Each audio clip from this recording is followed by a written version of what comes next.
Hola, hola, ¿cómo están? Mi nombre es Marisol y agradezco que nuevamente me acompañen el día de hoy, ya sea que nos estemos escuchando en Spotify o directamente aquí en el canal de YouTube. Estoy muy contenta de poder compartir temas de ciencia espiritual, alquimia, misterios y esotérica en general.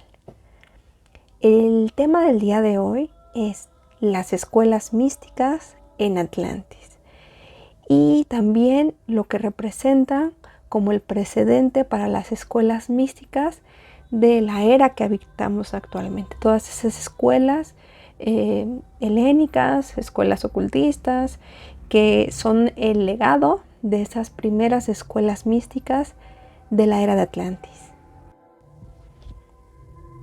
Elegí este tema porque el canal en sí está estructurado de una manera en que los temas principales es la ciencia espiritual, los misterios, la esotérica. Y este es el legado de las escuelas místicas que han existido tanto en nuestra era como en la era de Atlantis, que es donde nacen esta estructura, estas órdenes, estas casas o escuelas que daban lugar a poder cobijar a aquellos místicos o iniciados que empezaban un camino de reconocimiento en algo muy específico. Y las escuelas místicas forman parte importante de nuestra historia como humanos aquí en la Tierra. Las estoy ubicando en la era de Atlantis porque aquí es el punto donde nosotros como humanidad llegamos a un momento donde nuestro mismo diseño divino, o sea, nuestro cuerpo como humanos, se constituyó de una manera más estructurada, más ordenada. Si bien en la era de Lemuria había todavía un proceso de muchas cosas ocurriendo en el éter, muchas cosas empezando su proceso de creación, nosotros como humanos también estábamos en ese punto. Estábamos aún con nuestra energía un poco más disipada, todo parecía un sueño.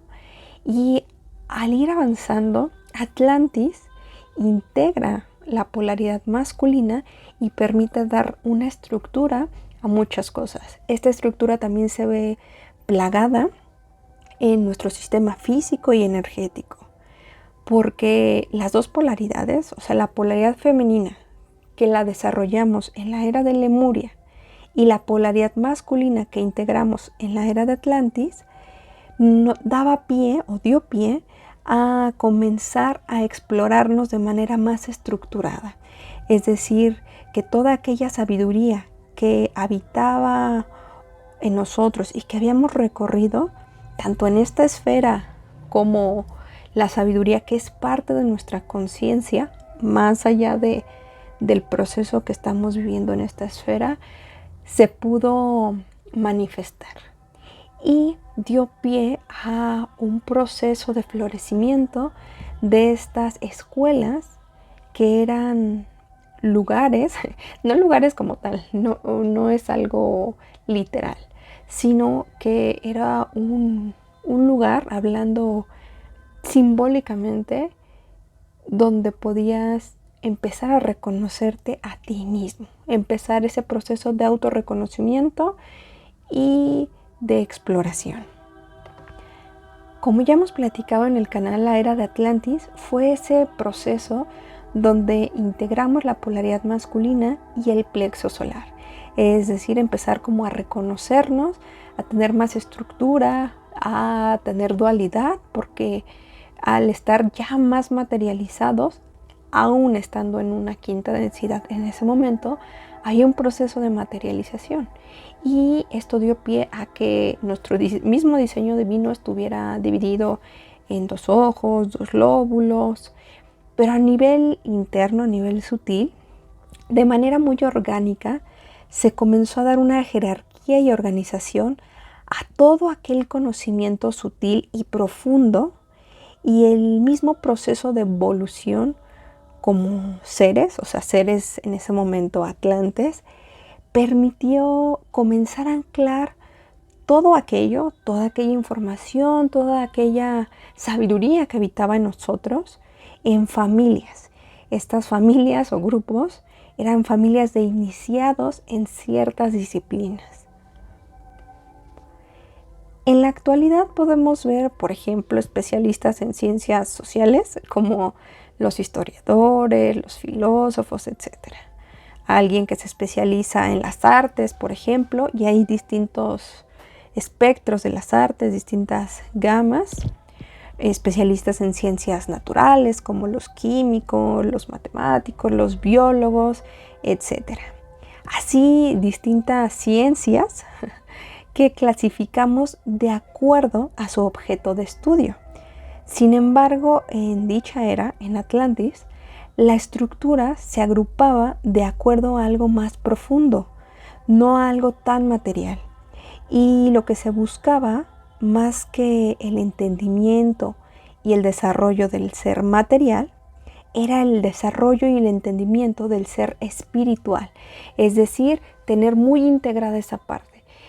Si ya pasamos por el ser espiritual, que se ancló en Lemuria y en la polaridad femenina, ahora venía a anclarse el grado opuesto, que es parte de lo mismo, la polaridad masculina, y estar en balance. Por ello es que la ciencia espiritual tiene mucho sentido, porque no deja de un lado a lo concreto de lo abstracto, a la polaridad femenina de la masculina.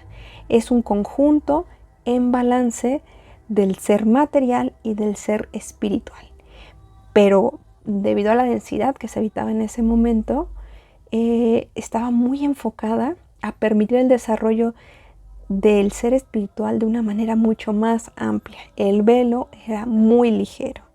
Es decir, la razón de este desarrollo en las ciencias, en estas disciplinas en las que se desarrollaban, era entender el ánima del todo, es decir, el espíritu profundo de las cosas, y funcionar en una sinergia, en algo que el espíritu del planeta, el espíritu de las plantas, de los reinos animales, de los reinos vegetales, no estuvieran en función de nosotros, y nosotros ser una parte fundamental de esta sinergia, de este baile cósmico que existe en todo el universo. Dado la densidad que habitábamos en ese momento, se podía permitir tener acceso, o no es que se permitiera, sino que la misma densidad tenía las condiciones para poder interactuar con ciertos seres de densidades más altas, seres multidimensionales como Thoth, del cual ya hemos hablado aquí en el canal, y del momento, la era, donde él habitó aquí en nuestra esfera, en esta esfera, la Tierra. Thoth, si bien es una esfera arquetipo o que habita en las densidades más altas, en los reinos superiores, en algún punto, como se explica en las tablas Esmeralda, eligió él, aquí en esta esfera, trabajar a través de la sabiduría y ponerla al servicio. Por ello es que esta densidad, este arquetipo, esta esfera, tomó una forma adecuada a la densidad y podía habitar aquí. No era un ser tan material como lo somos ahora, porque su misma constitución de cuerpo de luz se adaptó a esa densidad, a esa quinta densidad que tenía entonces la Tierra. Y los procesos eran más orgánicos, eran procesos donde pudiéramos integrar cierta información y procesarla a través de nuestro sistema energético, es decir, de nuestro Kundalini. Éramos más conscientes de lo que representaba el Kundalini y mucho más conscientes de nuestro ser espiritual.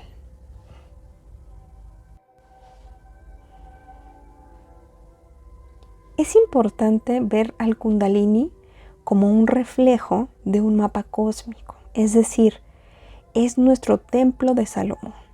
Es aquel mapa que contiene todo aquello que aplica a nivel etérico y que se ancla aquí en la materia, en el plano físico, y que nos dará acceso a reconocernos como conciencias, es decir, reconocernos como un espejo de todo en el cosmos, conectar con la materia y conectar con los reinos superiores. Porque esta es la constitución del Kundalini, es un mapa que nos está reflejando cómo se constituye el cosmos. El Kundalini, más allá de atribuirlo aquí en este video a las tradiciones y prácticas orientales, lo voy a tomar desde un enfoque de entender un poco cómo es que funciona este mapa y cómo está relacionado con el templo de Salomón. Este mapa está plasmado de llaves que nos permiten reconocer el cosmos aquí en la Tierra y reconocer el cosmos en nuestro propio ser, ver que somos parte de algo mucho más grande que nosotros. Y voy a hacer como un tipo de ejemplo para poder desarrollar esta idea. Es muy probable que les ponga aquí una imagen para tomarla como referencia y poder ahondar un poquito más en esto. Ya hay mucha información sobre los chakras, pero lo estoy amplificando aquí para poder anclar la idea de las escuelas místicas. Empezaríamos por el chakra raíz. El chakra raíz que junto con el sacro y el plexo están en la parte baja del Kundalini, es decir, la parte que está proyectando o que está desarrollando la materia. El chakra raíz representaría el impulso primario, el arraigo, la materia. Y sería aquí el impulso primario de todo, pero a nivel de la materia.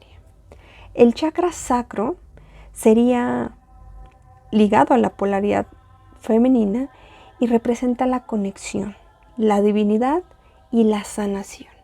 El poder llegar a ese punto donde conectemos con esa polaridad, pero en luz. El chakra plexo representaría la mente, el individuo, nuestro sol interno, es decir, nuestro reconocimiento como seres más allá de la ilusión, pero aún en la materia. Todos estos tres primeros chakras, que el plexo, olvidé decir que representa la polaridad masculina, son un espejo de lo que hay en el cosmos, pero empezando por la materia. Y está representado también por densidades. Por ello es que, hablando a nivel de creación, la densidad más baja o más material donde se puede habitar seres del reino animal, del reino vegetal y seres como los humanos, es la tercera densidad, porque aquí se requirió de haber integrado polaridad femenina y masculina y el impulso primario, o sea, el primario, el chakra raíz, polaridad femenina el sacro y masculina el plexo. Tomando estos tres conjuntos es que nace algo, es que se puede crear algo en la materia, y por ello es que es la base donde puedes caer más profundo en conciencia en tercera densidad, que es la densidad que habitamos actualmente, tras la caída de Atlantis. De ahí subimos a la cuarta densidad o cuarto chakra, que es el chakra corazón, es decir, donde habita la sabiduría. Este chakra es el portal o la piedra filosofal, que será aquella cámara que purificará, permitirá el proceso de eterizar la sangre y a su vez dará acceso a aquel que se haya purificado a los reinos superiores. ¿Cuáles serían los reinos superiores? Los siguientes 3 chakras, que es el éter o reinos superiores, y sería el chakra garganta, donde habita la verdad y la creación, pero la creación a nivel cósmico, la creación en el éter que se puede ver manifestada en la materia, lo cual ya platicamos en el video del principio de creación. Cómo para poder crear lo tenemos que hacer en los reinos superiores, es decir, utilizar el corazón, utilizar la mente y materializarlo con palabras. Eso que nosotros creamos lo podemos bajar como espejo a la materia. Si vemos, los procesos son similares de creación, sin embargo, aplican en rangos distintos. ¿Por qué? Porque están en densidades distintas. De ahí sería el chakra tercer ojo, que es el que permite ver más allá, el que permite discernir y reconocer la ilusión, pero profunda. No la ilusión del ego, sino poder ver más allá de lo evidente. Y aquí, como has trascendido la materia, puedes ver más allá de la dualidad. Me refiero no a que se visualice como que no hay dualidad, sino que puedes ver más profundamente. Ejemplo sería poder entender algún texto místico sin poner un poco de juicio. Cuando hemos desarrollado nuestro tercer ojo, podemos ver que vamos más profundamente a las cosas sin poner el juicio como de la mente o poner el juicio de las emociones. ¿Por qué? Porque todo está centrado en el tercer ojo, el ojo de los místicos, el ojo que permite acceder al siguiente chakra, el chakra corona, el chakra que te conecta con la fuente misma y que permite reconocerte como conciencia, no como ser, porque en el plexo te reconoces como ser en la materia y te das un valor más allá de la ilusión, y en el corona conectas con la fuente y te reconoces como conciencia, pero no puedes saltarte ninguno de los pasos, no puedes vivir solo en el éter o solo en la materia. Es un baile. El kundalini va de abajo hacia arriba como una espiral, porque este es el movimiento del cosmos, espirales, elípticas, y llega al punto máximo y vuelve a bajar. Todo en una sincronía que tiene una secuencia y no puedes como solo habitar una parte de este sistema energético que es un reflejo del cosmos. Expliqué un poco esto del Kundalini porque la finalidad es ver cómo es que aplicaba el principio de correspondencia de cómo es arriba, es abajo, en todo, ¿no? Es decir, que todo es un reflejo de algo superior e interno. Voy a hacer un video específico para los chakras y el Kundalini, pero tiene mucho sentido porque de ahí vamos a entender cómo es que esto mismo se reflejaba en la estructura de las escuelas místicas.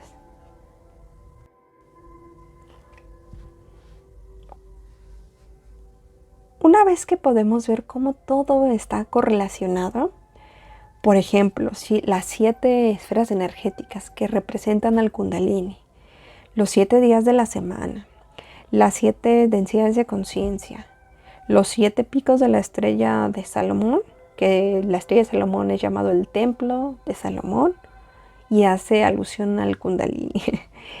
Vemos que esta misma estructura se estuvo aplicando a los procesos de iniciación en las escuelas místicas.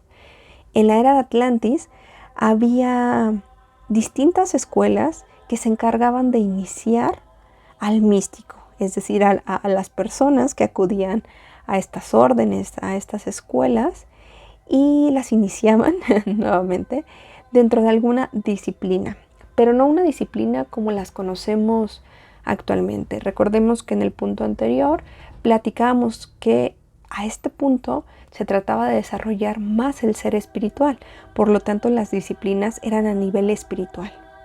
Y por ello es que se podía adquirir un nivel de integración de algún arquetipo para poder desarrollarlo, integrarlo y ponerlo al servicio.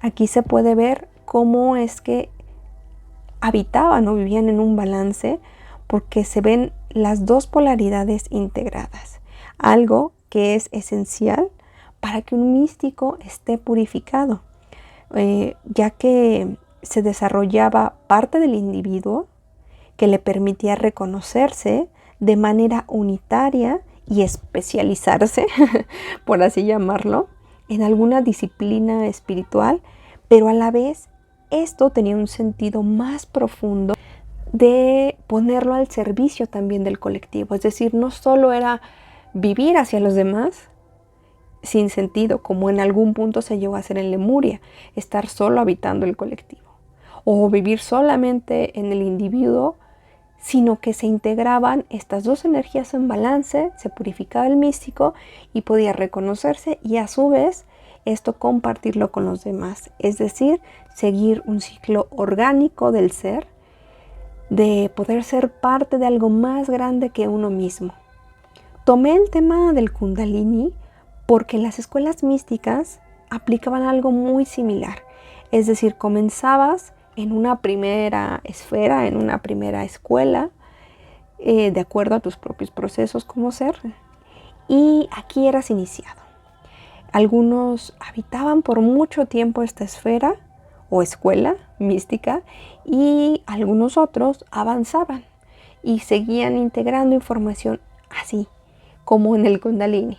Pasas primero por el chakra raíz, lo purificas, después el sacro, lo purificas, el plexo y lo purificas, accedes al corazón y lo purificas. Y esto nos lleva eones de tiempo, nos puede llevar muchas vidas, reencarnaciones en la materia y en distintas esferas para poder realizarlo.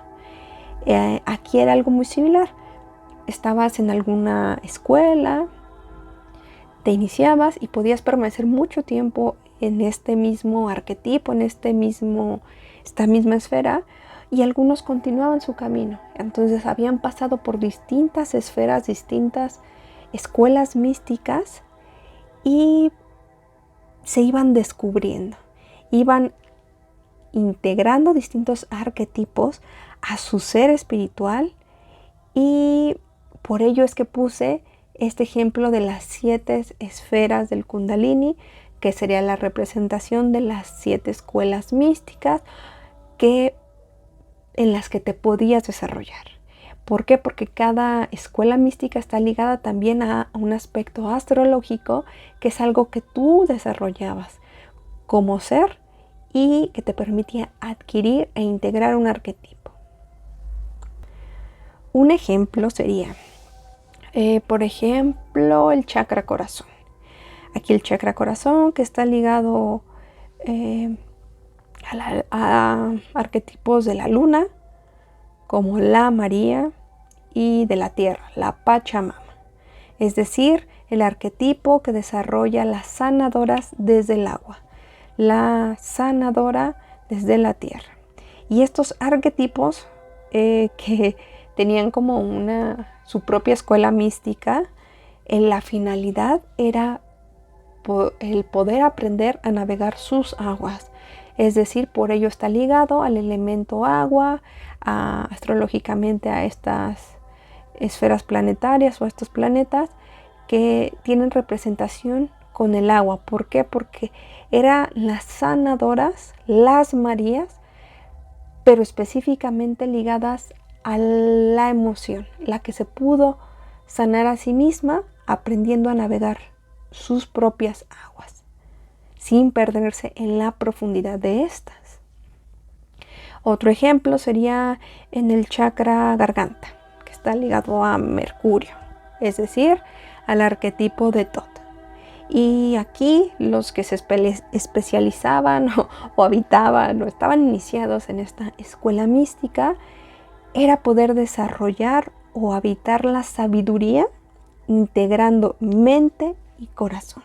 Es decir, llevando estos dos aspectos para poder crear a través de la palabra.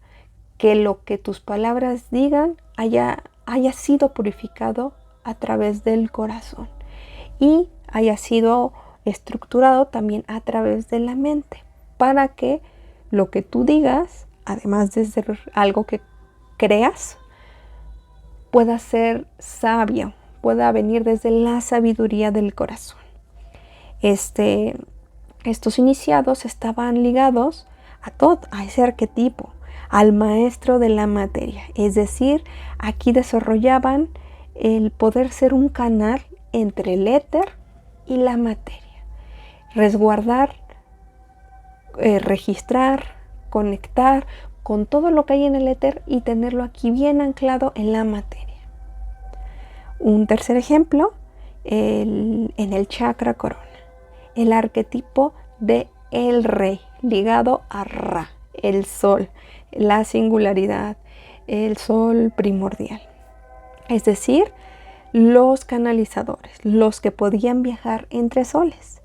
Aquí los iniciados en esta escuela podían desarrollar el conectar multidimensionalmente entre soles. Es decir, haber pasado por otras esferas, integrado esa información y llegar al punto donde construían su Merkaba, pero como era una Merkaba mucho más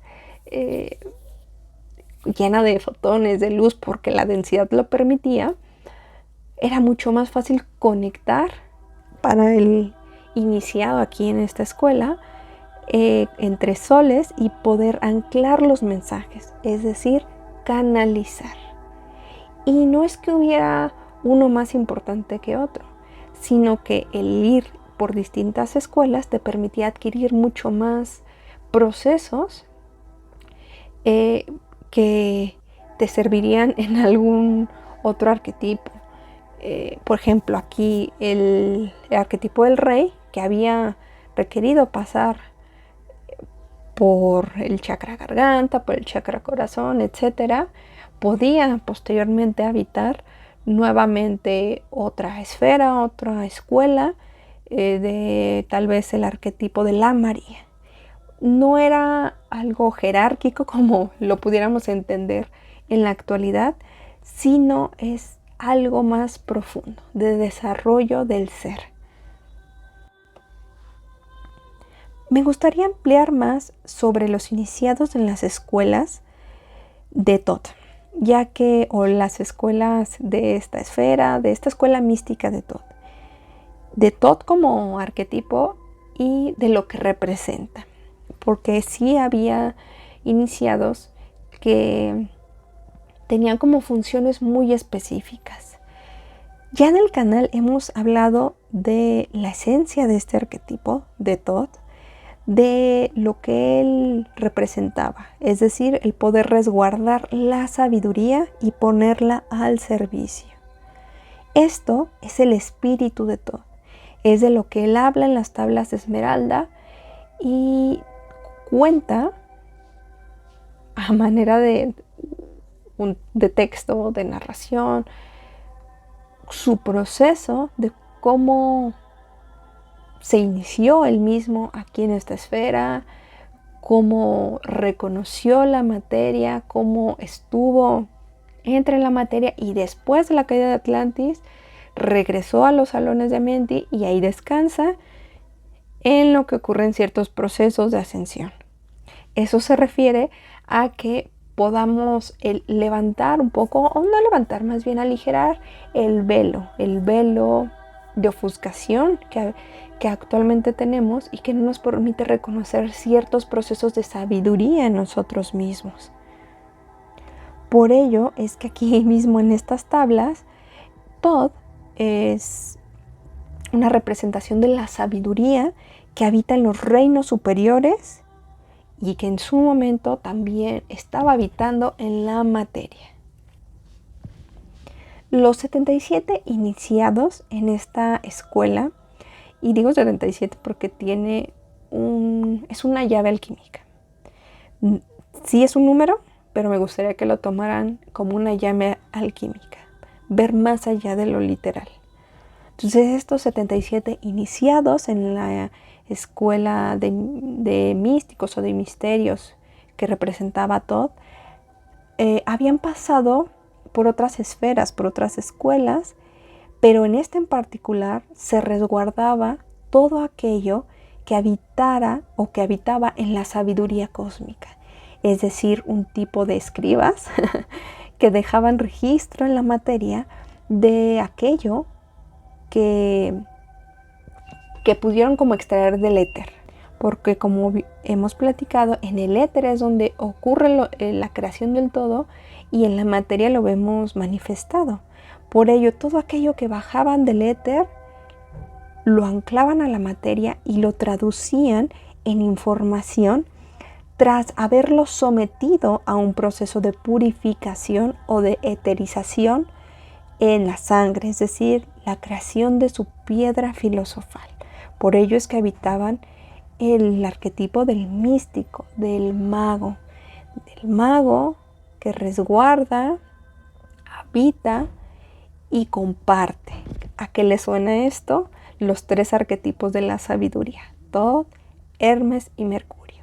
Pero en ese momento la escuela de Thoth, o no me gustaría decir la escuela de Thoth, pero esa escuela de iniciados representaban esto: al místico que había creado una piedra filosofal que purificaba todo para poder procesarlo, traducirlo en sabiduría y que no estuviera sujeto a la distorsión.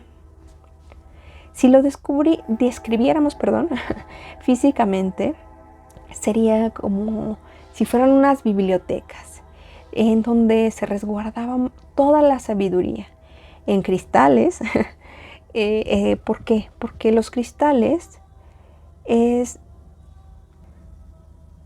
donde se puede resguardar información que habitaba en el corazón del místico. Ellos, el místico, sabían cómo activarlos, plasmaban esta información en el cristal y el místico, a través de su piedra filosofal, de su corazón que había sido sometido a un proceso de purificación, sabía cómo activar la información, cómo acceder a ella sin distorsión y traducirla, traerla aquí a la materia. Ya que los cristales son conciencias que, como dice la misma palabra, cristalizan o guardan las memorias cósmicas de una esfera y que solo se pueden leer con el corazón.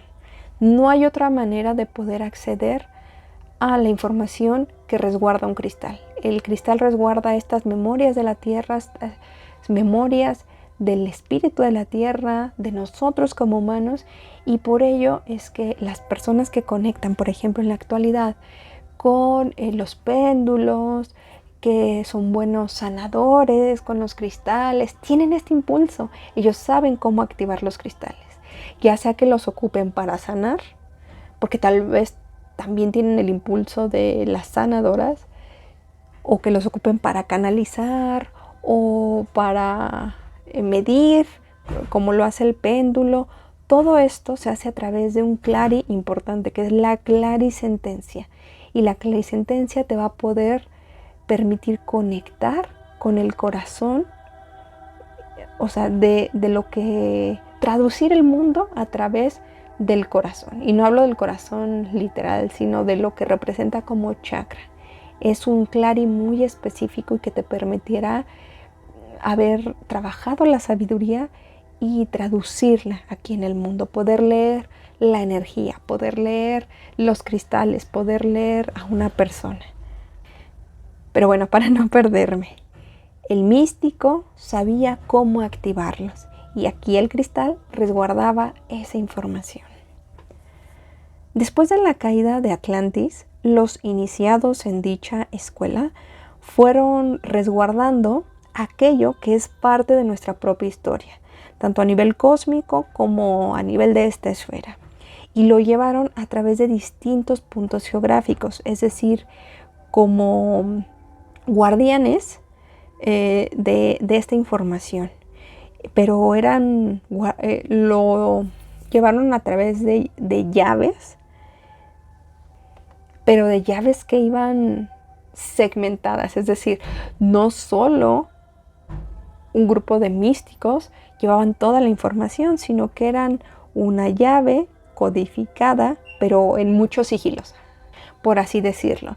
Es como si tuvieran una parte de la llave que sería lo mismo, pero visto en distintos grados, y que al final nos llevaría a abrir la cámara de los secretos, es decir, la cámara de la sabiduría, donde guardamos nuestra piedra filosofal y habita la sabiduría.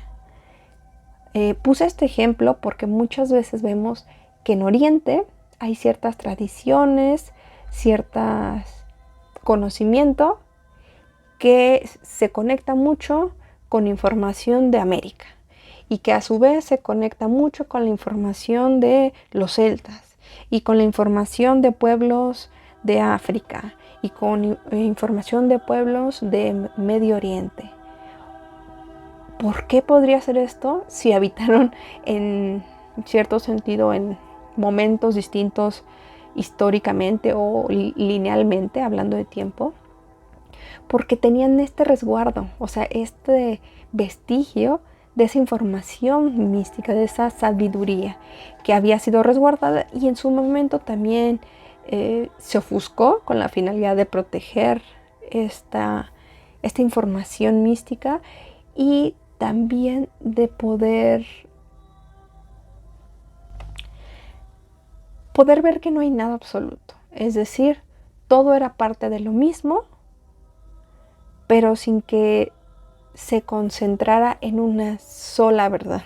Es decir, si acá lo entendemos como el Kundalini, acá lo entendemos de otra manera y acá de otra manera, en cada pueblo, en cada lugar geográficamente, pero va hacia el mismo principio, va hacia el reconocimiento de nuestra sabiduría.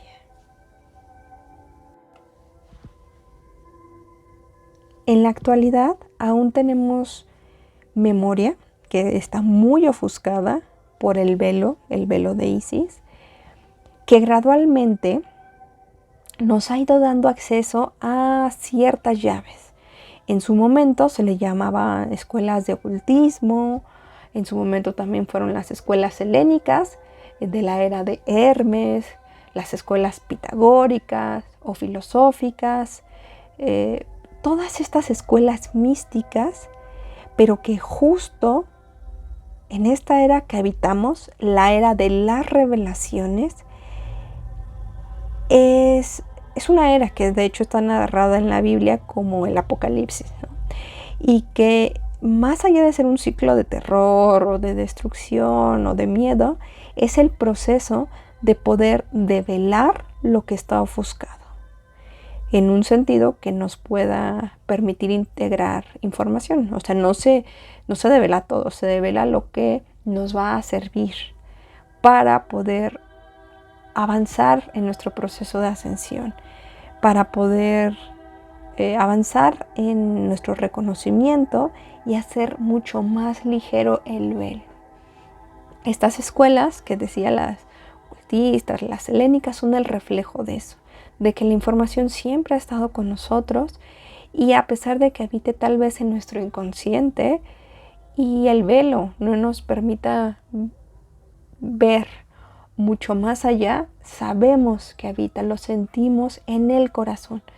Cuando tú te encuentras con algo y lo reconoces, ¿dónde lo sientes? Lo sientes en el corazón, porque ahí es donde habita la sabiduría. Ahí es donde sabes que has reconocido algo. En Kem, es decir, en Egipto, fue el lugar físico donde se resguardó todo aquello que se registró como parte de nuestra sabiduría. En todas las escuelas místicas que habitaron en Atlantis y el registro que había, ahí se concentraba en la escuela de Thoth, y Thoth fue el encargado de poder unificar esta información y a su vez estos 77 iniciados partieron en distintos puntos geográficos para poder habitar, poder resguardar la información de la sabiduría, pero no físicamente. O sea, no es que se llevaran escritos, no es que sí, pero era más a un nivel vivencial, es decir, yo parto y voy compartiendo a su vez con otros iniciados a los cuales yo voy iniciando con esta sabiduría, y de ahí la información se va propagando de voz en voz. Sin embargo, debido a que hubo una caída de conciencia y estábamos muy materiales, o sea, en tercera densidad, se fue distorsionando esto, y por ello es que se convirtió en información ocultista, porque realmente teníamos que protegernos de nosotros mismos, y además, aunque estuviera a la vista, era difícil de entenderla porque la estábamos distorsionando. Pero bueno, el punto no es ese, se me estaba perdiendo. El punto es que aquí en Kem, en específico, se resguardaban las tablas esmeraldas. Estas tablas de las que ya hemos platicado en el canal, que de hecho ya hay 2 videos, y que son una manera, de hecho las describen físicamente como un tipo tabla de una constitución extraña, verdosa, cristalosa, etérica, algo físicamente muy, muy complicado de describir porque no corresponde a lo que conocemos actualmente en la materia, y que describen una serie de llaves alquímicas que permitirán acceder al místico, al iniciado, a aquella sabiduría que está ahí plasmada. Por eso en el mismo Kybalión y en las tablas se hace alusión a que vea el que tenga ojos para ver, porque requieres un proceso de purificación de tu Kundalini para poder acceder a esta sabiduría. Aquí también, digo aquí, y como dentro de la información mística, se narra que debido a la distorsión que se desarrolló en Egipto de poder ser el lugar donde se resguardara estas tablas, esta sabiduría, se llevaron a otro lugar en la península de Yucatán, es decir, como en la zona maya, y esta transcripción de nuestra historia, como bien lo decía, se conoce como las tablas esmeralda. En otras eras más cercanas hacia la era actual, se compartió una parte de la sabiduría cósmica a través de otras figuras o arquetipos como el de Hermes. Es decir, en la era helénica habitó un arquetipo de la sabiduría encarnado en la tercera densidad, en la materia, porque Thoth habitaba, pero era quinta densidad, entonces su constitución física era distinta a la de Hermes, a pesar de que los dos arquetipos habitan la misma densidad en los reinos superiores y aquí podrían manifestarse como luz. Hermes no podía integrarse como a esta esfera sin encarnar. Por ello es que este arquetipo de Hermes escribe mucha información, muchos libros, comparte en muchas disciplinas, en las matemáticas, en la filosofía, en todas como tal, ¿no? Y se conocen estos textos del Kybalión, Corpus Hermeticum, que son textos místicos, textos alquímicos, que serían como ese registro en la era de esta tercera densidad de nuestra memoria ofuscada. Hoy, en el proceso de poder aligerar este velo y de ascender en densidad, se revelan muchos misterios que el corazón purificado podrá traducir y reconocer. Por ello es que estamos empezando a recordar muchas cosas. Hay muchas cosas que vemos allá afuera y nos parece tan familiar, tan cercano y resonamos con ello. porque son parte de nuestras memorias como conciencia, más allá del alma, porque más allá del alma, de la mente, del cuerpo que estemos habitando en este momento, lo reconocemos como conciencia.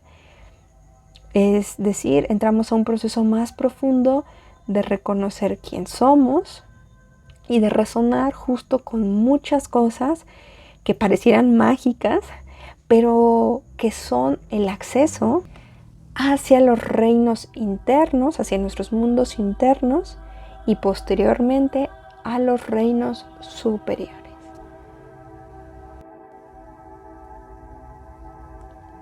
El tema de hoy me gusta muchísimo porque, como les decía, siento que es el espíritu del canal, es la esencia y la intención de este espacio, y me gustaría saber si quieren que ampliemos un poquito más, si quieren que hablemos de escuelas místicas en la era actual, o sea, es decir, en la era después de la caída de Atlantis, escuchar o más bien leer sus comentarios.